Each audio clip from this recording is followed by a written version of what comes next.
अस्सलाम वालेकुम स्टूडेंट्स, बिस्मिल्लाहिर्रहमानिर्रहीम। आज का हम अपना लेक्चर स्टार्ट करते हैं। आज का हमारा टॉपिक है कंडक्शन। ठीक है जी। कंडक्शन, जैसा कि आप जानते हैं कि हम कोई भी टॉपिक स्टार्ट करेंगे, टॉपिक स्टार्ट करने से पहले हम क्या करते हैं, हम उसकी डेफिनेशन लिखेंगे। ठीक है, डेफिनेशन लिखने के बाद हम उसकी अगर एग्जांपल है एग्जांपल देंगे, फिर एक्सप्लेनेशन देंगे, डायग्राम बनाएंगे, टॉपिक हमारा कवर हो जाएगा। ठीक है जी। डेफिनेशन मैं नहीं लिखूँगी, सबसे पहले मैं आपको डिटेल में समझाऊँगी। समझाने के बाद हम डेफिनेशन लिखेंगे तो वो आपको ईज़िली समझ आ जाएगी। ठीक है जी। एक्सप्लेनेशन है, जैसे कि आप लेट्स सपोज ये हमारे पास एक बाउल है। ठीक है,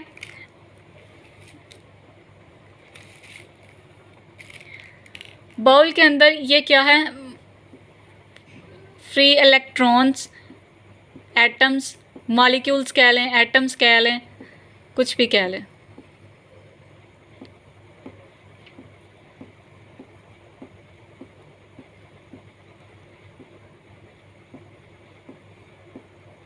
क्लोजली पैक्ड टुगेदर हैं।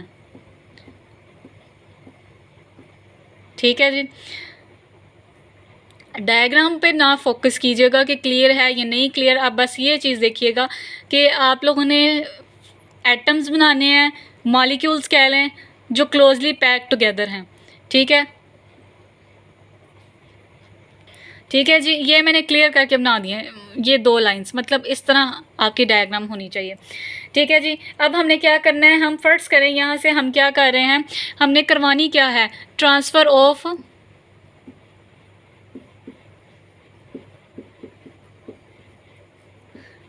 ऑफ हीट करवानी है हमने। ठीक है, फर्स्ट करें, हम यहाँ से क्या दे रहे हैं, हीट। हम यहाँ से क्या प्रोवाइड कर रहे हैं, हीट प्रोवाइड कर रहे हैं। ठीक है, जैसे ही हम हीट प्रोवाइड करेंगे, अब ये क्या हैं, सॉलिड्स हैं। ये क्या हैं, सॉलिड। क्योंकि मैंने आपको पहले क्लियर किया था कि कंडक्शन हम उसे कहते हैं जब हम ट्रांसफ़र ऑफ हीट करेंगे सॉलिड में। लिक्विड और गैस में ट्रांसफ़र ऑफ हीट होगी, वो कन्वेक्शन होगी। और अगर हाई रेंज पे, हाई फ्लेम पे करेंगे तो वो क्या होगी, रेडिएशन होगी। ठीक है, अब हम यहाँ से क्या कर रहे हैं, हीट ट्रांसफ़र कर रहे हैं। ये सॉलिड हैं, क्लोजली पैक्ड टुगेदर हैं। ठीक है, फ़र्ज़ करें हम ये 2 लाइंस ले लेते हैं साइड पे, हम ये 2 लाइंस ले लेते हैं साइड पे। डायग्राम क्लियर बनाने की कोशिश करती हूँ।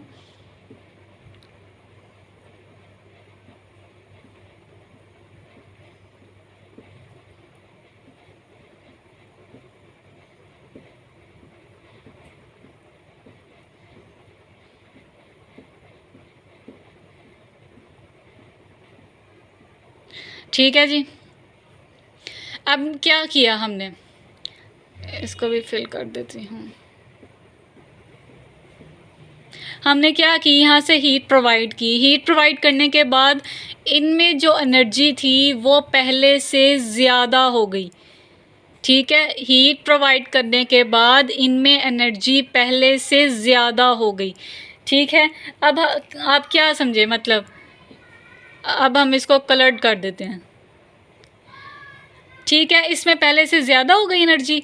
अब ये क्या होगा, कोलिजन होगी, आपस में टकराएंगे, ये अपनी एनर्जी इसमें ट्रांसफ़र कर देगा, ये कलरफुल हो जाएगा, ये इसमें ट्रांसफ़र कर देगा, ये कलरफुल।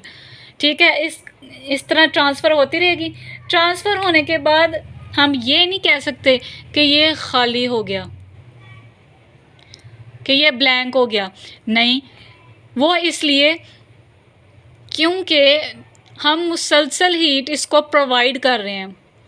मुसलसल हीट इसको प्रोवाइड करने का मतलब ये है कि अगर ये एक कलरफुल हो गया है, ये खाली रह गया, इसने अपनी एनर्जी इसमें ट्रांसफ़र कर दी, तो कॉन्टीन्यूसली हीट प्रोवाइड करने की वजह से ये फिर से कलरफुल हो जाएगा, यानी फिर से इसमें एनर्जी आ जाएगी। ठीक है, ये सारा क्या है, यहाँ तक सारा फिल होगा।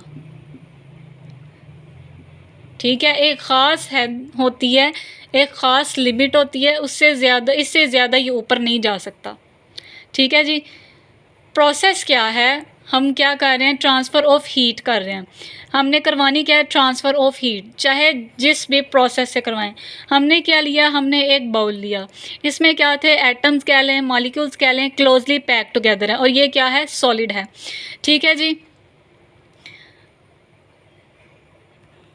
ठीक है जी। अब हम क्या करेंगे, हम इसको हीट प्रोवाइड कर रहे हैं। हीट प्रोवाइड करने की वजह से ये क्या है, इनमें काइनेटिक एनर्जी बढ़ेगी, कोलिजन इनमें आपस में टकराएंगे। ठीक है, एटम्स जो हैं वो हर टाइम वाइब्रेट करते रहते हैं, वाइब्रेट करते रहते हैं। तो जब हम इनको हीट प्रोवाइड करेंगे, काइनेटिक एनर्जी इंक्रीज़ होगी, आपस में टकराएंगे, एनर्जी एक से लेकर दूसरे में ट्रांसफ़र करेंगे। जैसे कि मैंने आपको ये अलग डायग्राम बनाई कि हम लोग क्या कह रहे हैं, इसमें ये एनर्जी है, इसने इसमें ट्रांसफ़र कर दी। ठीक है, फिर ये खाली हो गया, हम ये खाली रह ही नहीं सकता, क्योंकि हम मुसलसल हीट प्रोवाइड कर रहे हैं। मुसलसल हीट प्रोवाइड करेंगे तो वो जो खाली रह गया था उसमें फिर से वो फिल हो जाएगा, वो फिर किसी और में ट्रांसफ़र कर देगा। ठीक है, ये एक पॉइंट हो गया। अब हम दूसरा जो मेन पॉइंट है वो हम क्या करते हैं, पॉइंट्स हम मेन पॉइंट्स हम इधर लिख लेंगे, टॉपिक हमारा अच्छे से याद हो जाएगा। ठीक है जी, मेन पॉइंट्स में हम क्या लिखेंगे, ये क्या है, एटम्स हैं, ये क्या करते हैं, हर टाइम वाइब्रेट करते हैं।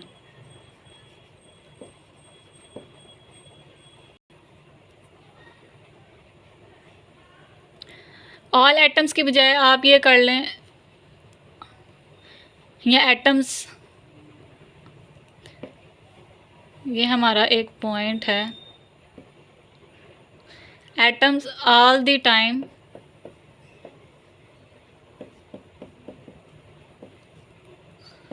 वाइब्रेट। ठीक है, atoms all the time vibrate करते हैं। अब मतलब फ़र्ज़ करें, आप लोग ये कह सकते हैं कि ये किस तरह इसमें हीट ट्रांसफ़र हुई। ठीक है,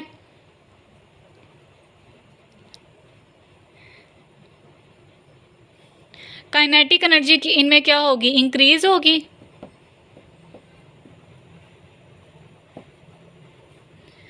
ठीक है, काइनेटिक एनर्जी इंक्रीज़ होगी, they absorb and store heat. ठीक है ये मामूली सी बातें हैं, छोटी छोटी बातें हैं, लेकिन आप इन छोटी छोटी बातों को भी अगर याद रखेंगे तो टॉपिक को समझने में, इसको याद करने में बहुत ज़्यादा आसानी होगी मेरे नज़दीक। ठीक है, ये 2 पॉइंट मैं दोबारा क्लियर कर देती हूँ। एटम्स हर टाइम वाइब्रेट करते हैं, जब हम कॉन्टीन्यूसली हीट प्रोवाइड करेंगे। ठीक है, एटम्स ऑल द टाइम क्या करते हैं, वाइब्रेट करते हैं। ठीक है जी, काइनेटिक एनर्जी इनमें क्या होगी, जब हम हीट प्रोवाइड करेंगे काइनेटिक एनर्जी इनमें इंक्रीज़ होगी। जाहिर है जब ये वाइब्रेट करेंगे, टकराएंगे आपस में, काइनेटिक एनर्जी इंक्रीज़ होगी, ये अपनी क्या करेंगे, एनर्जी एक पॉइंट से दूसरे पॉइंट में ट्रांसफ़र करेंगे। ठीक है जी, अब हम क्या करते हैं, अब सवाल ये आता है कि सारे एटम्स और मॉलिक्यूल्स जो हैं वो हीट ट्रांसफ़र नहीं करते। ठीक है, मतलब कुछ हैं जो ट्रांसफ़र ऑफ हीट करते हैं, कुछ है जो ट्रांसफ़र ऑफ हीट नहीं करते। जैसे कि metals,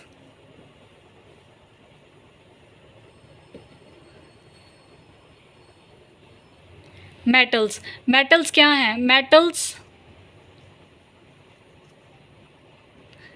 are good conductors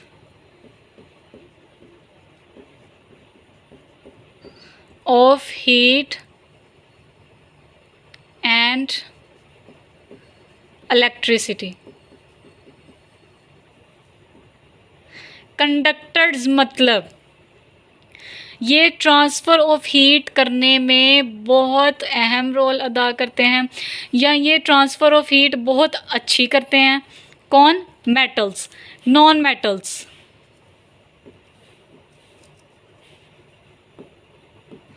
non metals ये आप कह लें they are bad conductors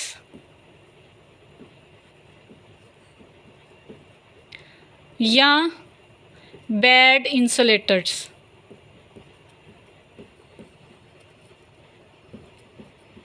bad insulators, bad conductors मतलब ये ट्रांसफ़र ऑफ हीट नहीं करते, अगर करते भी होंगे तो थोड़ी बहुत, ना होने के बराबर। ठीक है जी, मैंने आपको कहा कि सारे एटम्स और मॉलिक्यूल्स ट्रांसफ़र ऑफ हीट नहीं करते, कुछ ऐसे हैं जो ट्रांसफ़र ऑफ हीट करते हैं, कुछ ऐसे हैं जो नहीं करते। Metals are good conductors of heat and electricity, यानी मेटल्स बहुत अच्छे ट्रांसफ़र ऑफ हीट करते हैं। नॉन मेटल्स बैड कंडक्टर्स हैं या बैड इंसुलेटर्स कह लें, यानी ये ट्रांसफ़र ऑफ हीट नहीं करते या ना होने के बराबर करते हैं। ठीक है, इस तरह अब हम इसकी डेफिनेशन लिख लेंगे।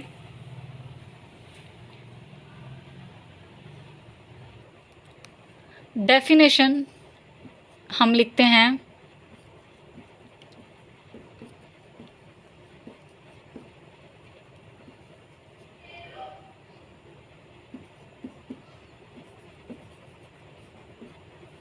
मैं आपको लिख के दिखाती हूँ। वाइब्रेटिंग एटम्स और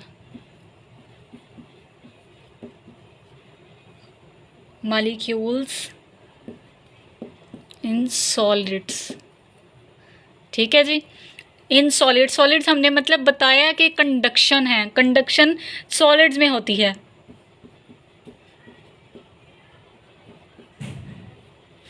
from hot to cold parts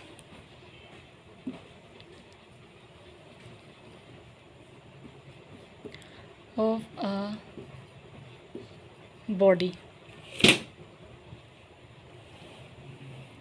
ठीक है जी, ये हमारी डेफिनेशन होगी। The transfer of heat by vibrating atoms और molecules in solids from hot to cold parts of a body is called conduction of heat.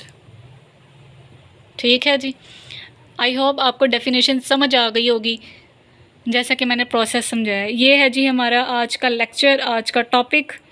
I hope आपको बहुत अच्छी समझ आई होगी और मैंने बहुत अच्छा गाइड किया होगा। अगर आपको मेरा लेक्चर पसंद आए तो प्लीज़ लाइक एंड सब्सक्राइब करना मत भूलिएगा। इंशाल्लाह कल मुलाकात होगी एक नए लेक्चर के साथ। अपना बहुत सारा ख्याल रखिएगा, तब तक के लिए अल्लाह हाफिज़।